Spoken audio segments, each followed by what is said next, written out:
নমস্কার বন্ধুরা, তন্নিস কিচেনে আপনাদেরকে স্বাগত। আজ আমি বানিয়ে দেখাবো পারফেক্ট লুচি রেসিপি। অনেকেই আমরা লুচি বানাই, কিন্তু লুচিটা কিন্তু পারফেক্ট হয় না। এখানে আমি সাদা ধবধবে একদম তুলোর মতো সফট লুচি বানিয়ে দেখাবো, এবং এই লুচিটা কত তাড়াতাড়ি আপনারা বানিয়ে ফেলতে পারবেন সেটাও কিন্তু বানিয়ে দেখাবো। আমি মাত্র 20 সেকেন্ডে আপনাদেরকে ময়দা মেখে দেখাবো, এবং সঠিক পদ্ধতি, সঠিক জল ও ময়দার পরিমাপ সহ। এর জন্য আমি একটা বাটিতে নিয়ে নিয়েছি 1 টেবিল চামচ পরিমাণ রিফাইন তেল। সবার প্রথমে কিন্তু রিফাইন তেলটাই নিলাম। তারপরে দিয়ে দিচ্ছি 1/2 চা চামচ পরিমাণ নুন। এরপরে আমি অ্যাড করে দেব জল। দেখুন, আমি এরকম একটা বাটির 1 বাটি পরিমাণ জল নিয়ে নিলাম। এইবার এই একই বাটি মেপেই কিন্তু আমাদেরকে ময়দাটা নিতে হবে। আমি এখানে 1 বাটি জলের জন্য নিয়ে নেব 3 বাটি পরিমাণ ময়দা। অর্থাৎ আমাদের জলের পরিমাণটা যদি 1 কাপ হয়, সেখানে কিন্তু 3 কাপ ময়দা আমাদেরকে দিতে হবে। দেখুন, আমি কিন্তু ময়দাগুলো একবারেই নিয়ে নিচ্ছি আপনাদের চোখের সামনে, এবং এই জলটা কিন্তু একদম পারফেক্ট হবে। আমি সঙ্গে সঙ্গে এরকম হাতটাকে ঘুরিয়ে ঘুরিয়ে ময়দাটা ভালো করে মাখিয়ে নেব। আর এটা কিন্তু একদম 10 সেকেন্ডের মধ্যে আমার ময়দার ডোটা বানানো হয়ে যাবে। দেখুন, আমি যেমনভাবে মাখছি ঠিক এরকমভাবেই কিন্তু আপনারা মেখে নেবেন। আপনাদের যদি ময়দার পরিমাণটা বেশি থাকে, আমি এখানে 3 বাটি ময়দার জন্য 1 টেবিল চামচ রিফাইন ময়ান দিয়েছি। আপনাদের যদি ময়দার পরিমাণ বেশি হয়, তাহলে কিন্তু ময়ানের পরিমাণটাও কিন্তু একটু বেশি দিতে হবে। এরপর আমি ময়দার ডোয়ের ওপর থেকে দিয়ে দিচ্ছি 1 চা চামচ পরিমাণ রিফাইন তেল। এই রিফাইন তেলটা কিন্তু ভালো করে মাখিয়ে নিয়ে আমি এখানে আধ ঘন্টার জন্য ঢেকে রেখে দেব। এখানে আধ ঘন্টা ঢেকে দিলে কি হবে, ময়দাটা একটু সফট হয়ে যাবে, বেলতে সুবিধা হবে, এবং প্রত্যেকটা লুচিই কিন্তু ফুলবে।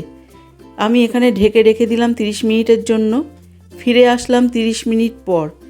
এই ময়দাটাকে কিন্তু আবারও আমি একটু ভালো করে মেখে নেব, কারণ প্রথমবারের ময়দা মাখাটা আমি জাস্ট একটু ডোটা বানিয়ে তেল মাখিয়ে ঢেকে রেখেছিলাম। এইবার যখন ময়দাটা একটু সফট হয়ে গেছে, এইখানে আমি 2 মিনিটের মতো ময়দাটাকে একটু মেখে নেব। ভালো করে মাখা হয়ে গেলে আমি আপনাদেরকে দেখাচ্ছি। দেখুন ময়দাটা কেমন সুন্দর মাখা হয়েছে।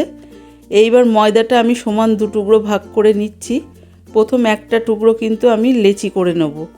লেচি করার জন্য ভালো করে ময়দাটাকে আমি এরকমভাবে একটু হাতের সাহায্যে লম্বা করে একটু করে নেব। তারপরে এর থেকে আমি সমান সাইজের লেচি কেটে নেব। দেখুন, লেচিগুলো আপনারা কিন্তু আপনাদের লুচির সাইজ অনুযায়ী নেবেন। কেউ একটু বড় লুচি পছন্দ করেন, কেউ একটু ছোট লুচি পছন্দ করেন।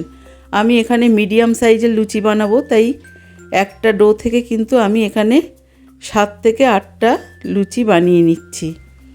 সব কটা লেচি আমার হয়ে গেলে আমি হাতের সাহায্যে একটু গোল গোল করে বেলার জন্য পাকিয়ে নেব।